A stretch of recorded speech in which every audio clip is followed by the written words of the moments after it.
This is the audio presentation for Vietnam War. Anytime I'm about to change slides, I will try to say next slide. That way, if you need to, you can hit pause so you can make sure you catch up on your notes. So let's get into it. Next slide. Vietnam War.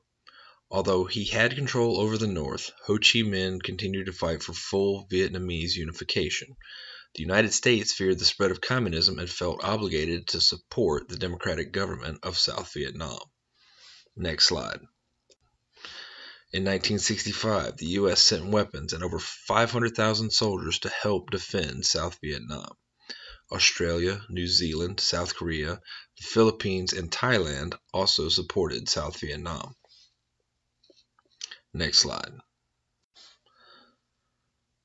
This is a picture of supplies being airdropped into South Vietnam.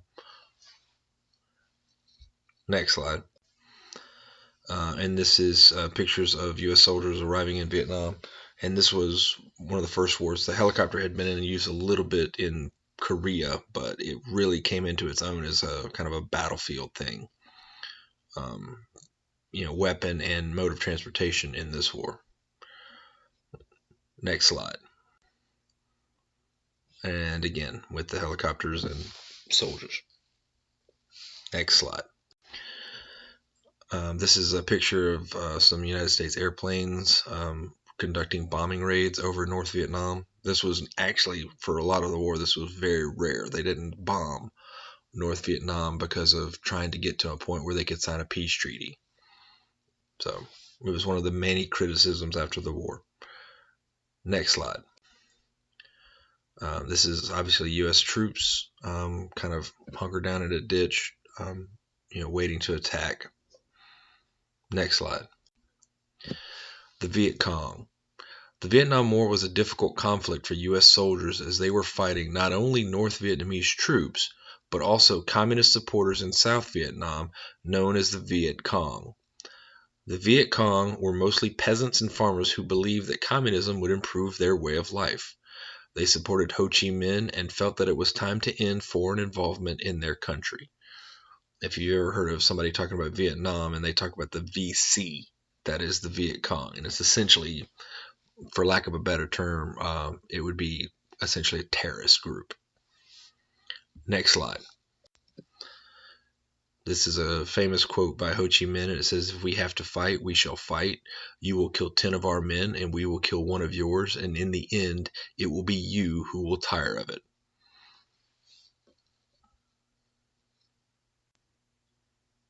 This is pictures of Viet Cong in boats on a small river. Vietnam has a lot of small rivers and wetland areas and things like that, so it was very hard to kind of bring a lot of that heavy land attack stuff like tanks and things into play. Just made it very difficult. Next slide. Guerrilla War. The American and South Vietnamese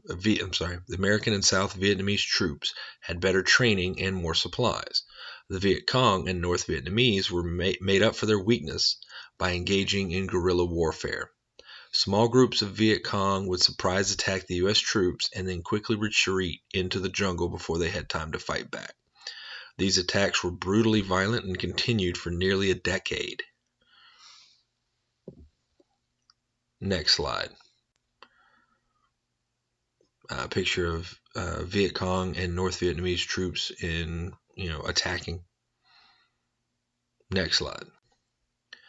This is U.S. troops prepared to defend or possibly attack into a wooded area. And one of the rare times they were actually able to bring heavy equipment in to support them. Next slide. Protests. The Vietnam War had become extremely unpopular and many Americans protested U.S. involvement. Billions of dollars were spent and thousands of lives were lost fighting in Vietnam to prevent the country from becoming communist. The American and South Vietnamese forces were not making much progress in winning the war, so in 1969, the U.S. began to withdraw its troops. Next slide. These are some student protesters, college student protesters, protesting against the war. It was very common in college for different colleges to have protests and things like that, and it was very divisive for the country. Next slide. Surrender. After many years of fighting and the loss of thousands of lives on both sides, the last American military troops withdrew from Vietnam in 1973.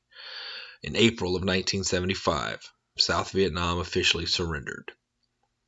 So South Vietnam was able to hold out for a couple of years, or year and a half, but did eventually lose to the North Vietnamese army. Next slide. It's a cover of the newspaper where they telling everybody that they're going to be out of Vietnam in 60 days. This is actually the military newspaper, Stars and Stripes.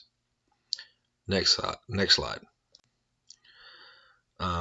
This is kind of a famous thing. That's the U.S. Embassy in Saigon, and they were having to try to get refugees and people like that out, and so they were kind of landing this helicopter up on the roof and stuff like that. They'd have to kind of take everybody out bit by bit.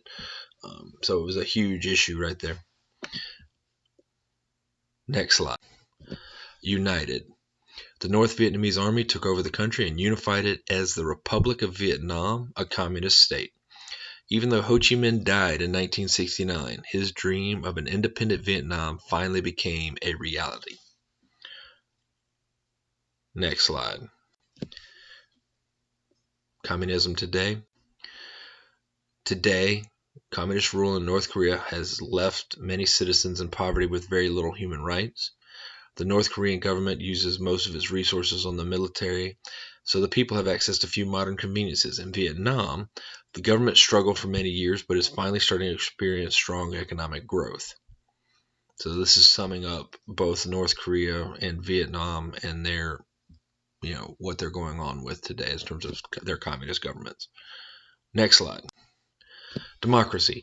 In order to protect democracy and citizens' individual freedoms and rights, the U.S. intervened in both Korea and Vietnam.